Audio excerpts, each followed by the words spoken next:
నమస్తే, నేను మీ ఈశ్వర్. ఈ6 న్యూస్కి స్వాగతం. వార్తల్లోని ముఖ్య అంశాలు.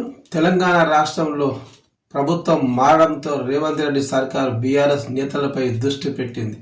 ముఖ్యంగా గత ప్రభుత్వంలో జరిగిన అవకతవకలు, అక్రమాలపై విచారణకు కూడా ఆదేశించింది. అధికారంలో లేకపోయినా ప్రభుత్వ వనరులను దర్జాగా వాడుకుంటున్న కొందరిపై ప్రభుత్వం ఫోకస్ పెట్టింది. ఈ క్రమంలోనే మాజీ మంత్రి సనత్ నగర్ ఎమ్మెల్యే తలసాని శ్రీనివాస్ యాదవ్కు ఊహించని షాక్ తగిలింది. ఈ మేరకు ఆదర్శ్ నగర్ ఎమ్మెల్యే క్వార్టర్స్లోని షాప్ నెంబర్ 8లో ఉన్న వెజిటేబుల్ షాపును వెంటనే ఖాళీ చేయాలని అధికారులు నోటీసులు జారీ చేశారు.